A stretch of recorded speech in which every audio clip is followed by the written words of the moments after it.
Great, thanks. And I really appreciate this opportunity to both learn from everybody else and share a little bit about what we're doing. I put this together as sort of a story about the evolution of the efforts that we've made over the last several years. So, hope it's meaningful in some way to people. Let me just put it in presentation mode. Okay. So our department was actually founded in 1970 by the Virginia General Assembly. And our presence in terms of students began with our FMIG, which started in 1971. And that's all we had in our department. That's really grown over time, and our FMIG, which for whatever reason we call SFMA, we have a different title on our campus. It's the Student Family Medicine Association, is, like many of you have said, the most active interest group on campus and has been recognized both by the school and the AAFP. So it's still a cornerstone. It's still well supported by our department and is a very vibrant part of our core programming. The next thing that came into being for us, like many places, was our M3 clerkship. And again, like many places, that's been well received and well evaluated in terms of its satisfaction for students' experiences over time, this being the most recent data from the graduate survey. And so we continue to pour a lot of resource into our M3 clerkship because for us, that's a place where a lot of students make their career decisions, but not the only place, of course. And again, like many schools, we had an effort back in 1989. We were probably one of the first universities that started a longitudinal course. In our case, that began with the Generalist Initiative, which was grant funded, and it's really changed over time for us. We started out as the initiators, actually before the Generalist Initiative in 1989. We started out with just a little snapshot experience that our students had, and it was primary care focused, but driven by our department. It grew in 1995 through the Generalist Initiative to become a 2-year longitudinal course, still with the leadership from our department, but working with the other primary care disciplines. And more recently, beginning in 2013, it transitioned to a School of Medicine course. We were actually happy with this because the original goals that were associated with our efforts to be part of the leadership for that really weren't reaching those goals. It was great clinical training, but it wasn't necessarily tied as closely as we wanted it to be to outcomes in terms of primary care and positive exposure. But we still continue to provide a lot of resource to that course just for the preceptorship component. The school still relies on us to provide about 1/3 of the preceptors for that, which we actually leverage to our advantage by using many of those sites for to provide placements, preferential placements for our track programs, which I'll talk about in just a few minutes. We then moved along and started a program for underserved interest. It's a mouthful. We call it the I2CRP program. It started as the ICRP program. And it was the inner city rural preceptorship program. It began with a HRSA grant, and it started nearly 25 years ago and has become a cornerstone in terms of track programming for our department. The program consists of a 4-year longitudinal track. Students are chosen in the fall of their first year. It's a very selective process. About 24 students are admitted to the program each academic year. And the content for the program is focused primarily on social determinants of health, health literacy, health disparities, and the students that are in that program have largely gone on to work, about 40% of them, in underserved practices. And it remains a very important program in our department because it emphasizes primary care and is a tremendous tie to family medicine for us. Then we realized about this time that we started to think about our work with our learners as kind of parallel to the work family physicians do with their patients. We thought about it in terms of continuity, a longitudinal relationship with our learners, and something that was much more comprehensive. And we consciously developed and integrated our efforts. We did some outreach to what we thought were the exemplary departments of family medicine to learn more about what they were doing. And we did that around the spring of 2009 and started to add components. I'm going to talk about a couple of those components in just a minute, but I want to mention two that I'm not going to spend very much time on.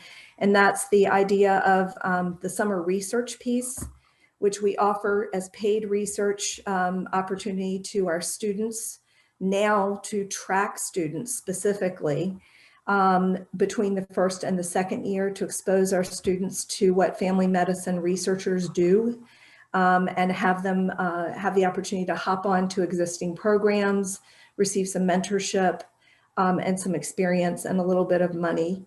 And then the other thing is you'll see community service there, which began to unfold as part of one of our track programs, the one I just mentioned, I2CRP. I'll tell you what the two is in just a minute. Around this same time, one of the efforts that we made was to create in 2009 a database that we use to track our students' interest. And one of the places where we began that effort was getting the school to cooperate with us and feed us data at the beginning of the first year of medical school, where they give me a list of any matriculant who has family medicine among the top 3 career choices. And we begin to track those students in our own database.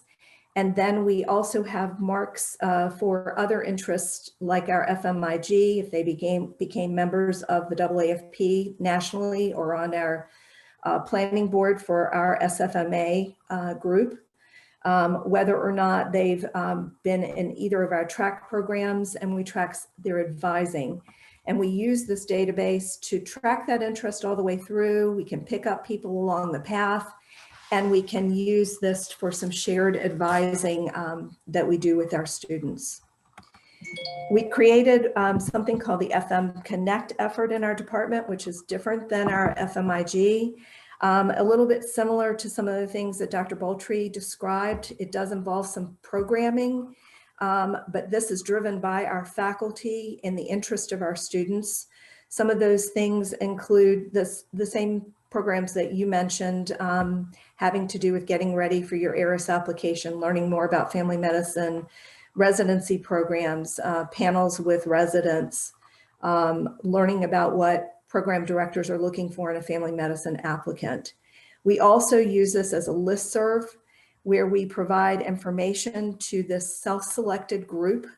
And I'll mention that I pick people up in this FM Connect group by making sure that I am present at the clerkship debriefing each month to offer this opportunity to students and explain what it is. But it helps us to package essentially our advising efforts, working closely with the Student Affairs Office for our school, package our elective offerings, give information about scholarships, promote AAFP meetings and participation and support for students to participate in that, and to do mock interview training for our 3rd and 4th year students. When I talked about expanding our efforts, one of the other places we expanded our efforts was around global health. It used to be that the 2 that I keep mentioning in I2CRP, that program, as I mentioned, was developed many, many years ago, but about 12 years ago, we added an international component to our underserved track. And then from there grew so that we now have, in addition to brigades, in addition to content around international medicine. We also have an international clerkship for our M3 students as an option, and to have electives for global health. The more recent additions to our complement of what I call touches, places that we interface with students. One is that we started doing pipeline efforts in 2014, which essentially is just packaging all the disparate requests that our physicians get from pre-meds to shadow. And instead of them all receiving requests like that and trying to accommodate that, I meet with all of those people and talk with them about their interest. And if they're not interested in primary care, I kind of shift them in a different direction to get those resources elsewhere since we're so limited. But if they have some of the markers we look for in interest, then I'll help to arrange the shadowing for them with one of our clinicians. The last big effort is we established a dual admission program to the School of Medicine. It's called the Family Medicine Scholars Training and Admissions Track.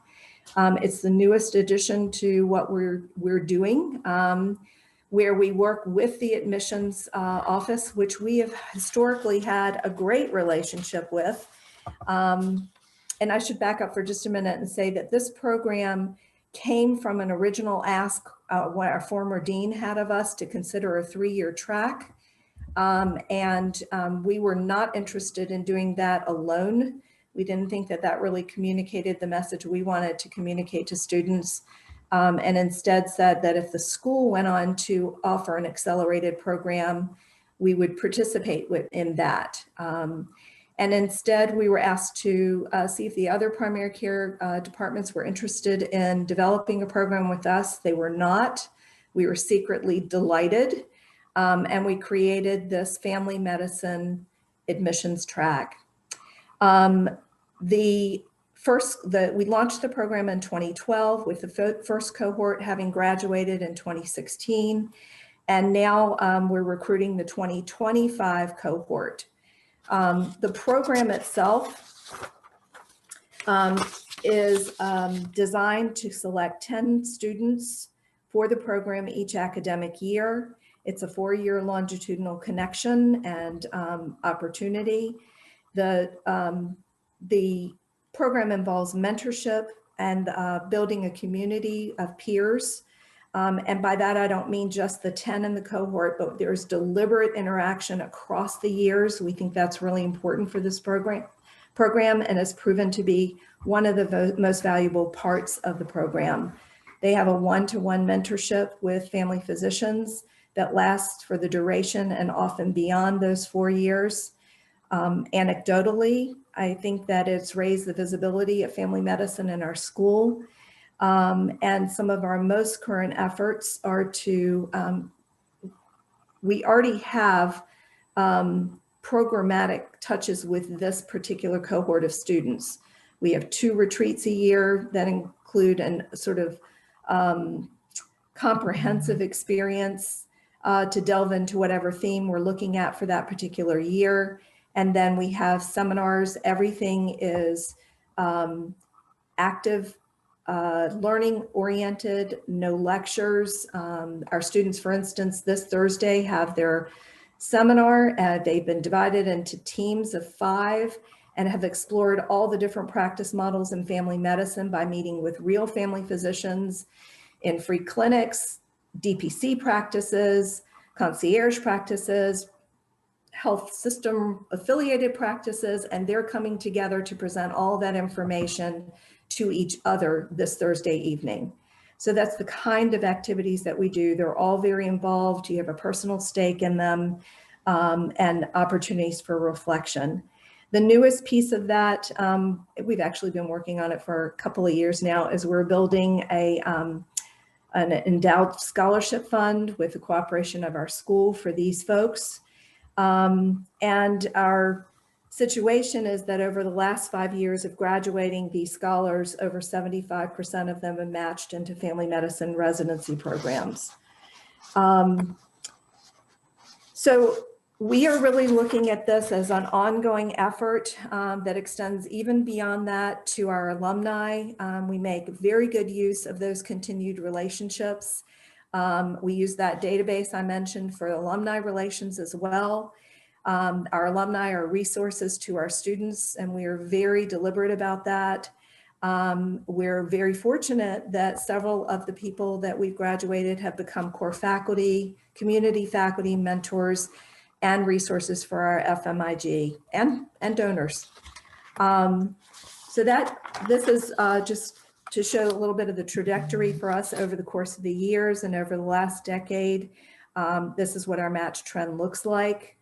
The last two things I would say were stimulated by things other presenters said that I had not thought to include. But one of the things that we do is we're very deliberate about the structure of our medical education team. We use it again in parallel to what we think of as clinicians with their team members. So we have physicians and non-physicians purposefully paired for all of our programming so that everyone's working to the top of their game. And we're utilizing those resources in what I think is a very thoughtful way. The last thing was just to mention that we do have key clinicians who are teaching our required courses for all students, and that gives us tremendous visibility, largely because they're charismatic and people that other people want to be around. So I'll stop there. Thank you for giving me the opportunity.